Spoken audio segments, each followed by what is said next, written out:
باڑے میں مقید کچھ قیدی افغانستان میں رہنے والے عرب ٹیکسی ڈرائیور، دکاندار یا چھوٹے تاجر تھے۔ ان میں سے ایک ڈاکٹر تھا جسے پاکستانیوں نے امریکیوں کے ہاتھ فروخت کر دیا تھا۔ وہ ماہر امراض ہڈی و جوڑ تھا۔ اس نے مجھے اپنی کوہنیوں اور گھٹنوں پر ہاتھ لگا لگا کر اپنے اس پیشے سے آگاہ کیا۔ جہاں تک میرا اندازہ تھا وہ قیدیوں کی اس پہلی کھیپ میں شامل تھا جو 12 گھنٹے پہلے یہاں پہنچی تھی۔ پہلی کھیپ کے قیدیوں کی حالت دیکھ کر میں نے اندازہ لگایا کہ انہیں ہم سے بھی زیادہ مارا پیٹا گیا تھا۔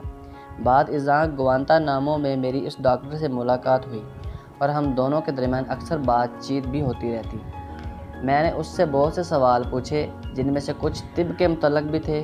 وہ بلا شبہ ایک ماہر امراض ہڈی و جوڑ تھا اور اس کے علاوہ ایک ماہر غذائیات، مقوی و توانائی بخش خوراک کے استعمال کا ماہر بھی تھا۔ وہ 20 سال سے پاکستان میں تھا۔ اس کے بچے یہیں پلے بڑھے اور اسکول جاتے تھے۔ جس شہر میں وہ رہتا تھا وہاں تقریباً ہر شخص اسے جانتا تھا۔ ایک رات کا واقعہ ہے، وہ مزے سے گہری نیند لے رہا تھا کہ پاکستانی پولیس نے اس کے گھر پر حملہ کر دیا۔ دروازے پر ٹھوکروں کی بارش شروع ہو گئی اور اس کے گھر کی ایک کھڑکی بھی توڑ دی گئی۔ پولیس حملے سے اندازے میں اس کی خوابگاہ میں داخل ہو گئی اور اسے بستر سے گھسیٹ کر فرش پر گرا دیا۔ گرفتاری کے کچھ عرصے بعد تک تو اسے پاکستانی قید خانوں میں رکھا گیا، لیکن پھر اسے دہشت گرد قرار دے کر امریکیوں کے حوالے کر دیا گیا۔ اس پر الزام لگایا گیا کہ اس کے دوسرے دہشت گردوں کے ساتھ روابط ہیں، لیکن یہ سب محض الزامات تھے اور اصل حقیقت صرف یہ تھی کہ پاکستانیوں نے تاوان کی رقم امریکیوں سے وصول کرنی تھی۔ اس صبح میرا ذہن کسی خاص چیز کی طرف متوجہ نہیں تھا۔ مجھے بھوک لگی تھی اور رفع حاجت کی ضرورت بھی محسوس ہو رہی تھی، لیکن وہاں کسی بیت الخلاء کا نام و نشان تک نہ تھا۔ میں نے ایک پہرے دار سے بیت الخلاء کے متعلق پوچھنے کی کوشش کی۔ اس نے غرا کر جواب دیا، خاموش رہو، اپنی جگہ پر بیٹھے رہو، اور ساتھ ہی بندوق میری طرف تان لی۔ میں نے چپ کے بیٹھنے کی کوشش کی، لیکن رفع حاجت کی شدید ضرورت کے باعث میرے لیے ایسا ممکن نہ تھا۔ پھر میں ہر چیز سے بے پرواہ ہو گیا اور خاردار تار تک پہنچ گیا۔ فوجی سپاہی مجھ پر چیخنے چلانے لگا جیسے وہ ابھی مجھے گولی مار دے گا۔ میں نے پھر بھی اس کی پرواہ نہیں کی۔ وہ فوجی وہاں سے غائب ہو گیا اور جب چند لمحے بعد واپس آیا تو اس کے ساتھ ایک فوجی افسر بھی تھا۔ افسر کے ہاتھ میں نیلے رنگ کی پلاسٹک کی بالٹی تھی۔ اس نے وہ بالٹی خاردار تار کے اوپر سے ہماری طرف پھینک دی اور کہا کہ ہم اسے رفع حاجت کے لیے استعمال کر سکتے ہیں۔ اس وقت تقریباً تمام قیدی اٹھ کھڑے ہوئے اور انہوں نے بھی میری طرح اس بالٹی کو اپنی ہوائج ضروریات سے فراغت کے لیے استعمال کیا۔ یہ ایک نہایت ہی ظالمانہ اور غیر انسانی طرز عمل تھا۔ خواہ ہم میں سے کوئی بوڑھا تھا یا جوان، ہمیں برہنہ ہو کر رفع حاجت سے فارغ ہونا پڑا، کیونکہ ہمارے بدن پر سوائے اوورال کے کچھ نہ تھا۔ حتیٰ کہ مجھ جیسے فرد کو بھی جو اسلامی تعلیمات کا تابع تھا اور برہمن کے ورزشی مراکز میں بھی غسل کرتے ہوئے زیر جامہ پہنا کر غسل کروایا جاتا تھا۔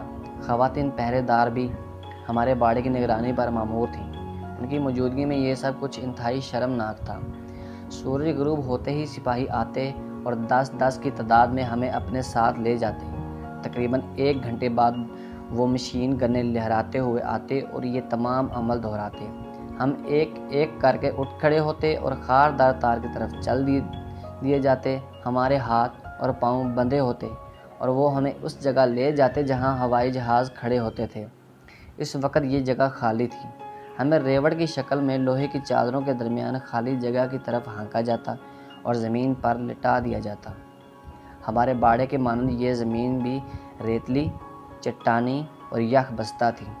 اس جگہ کے باہر تالا لگا ہوا تھا۔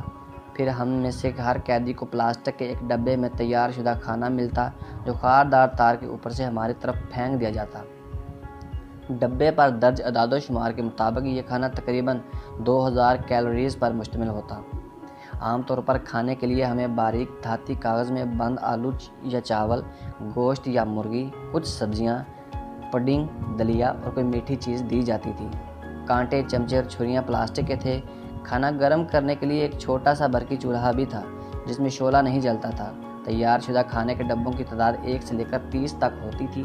ان میں سے کچھ میں سور کا گوشت بھی ہوتا تھا۔ مجھے سب سے پہلے جو تیار شدہ کھانا ملا سور کا گوشت تھا۔ یہ لفظ ڈبے کے ایک طرف لکھا ہوا تھا۔ اس ڈبے میں سور کے گوشت کے صرف 2 ٹھنڈے اور خشک پارچے چاولوں کے ساتھ رکھے تھے، لیکن سور کا گوشت میں نہیں کھا سکتا تھا کیونکہ میرے مذہب میں یہ گوشت حرام تھا۔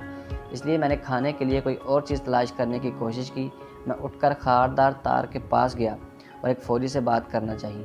وہ مجھ پر غرایا اور خاموش رہنے کا حکم دیا۔ برمن میں میں نے باکسنگ کے چند مقابلوں میں حصہ لیا تھا۔ مزید برآں میں کراٹے بھی سکھایا کرتا تھا اور ایک باؤنسر کلب یا کسی عوامی تفریح گاہ میں گڑبڑ کرنے والوں کو نکال باہر کرنے پر مامور شخص کی حیثیت سے بھی کام کرتا تھا۔ جب میں نے پہرے داروں کی طرف دیکھا تو مجھے یہ ضرور معلوم تھا کہ میں ان میں سے کسی کو بھی چند لمحوں میں زمین پر چاٹنے پر مجبور کر سکتا ہوں۔ اس خیال نے مجھے اور غضبناک کر دیا۔ خاردار تار کی دیوار کے عقب میں کھڑا ایک فوجی سپاہی جو اکثر مجھ پر چلایا کرتا، مسلح ہونے کے باوجود مجھ سے خوف زدہ نظر آتا تھا۔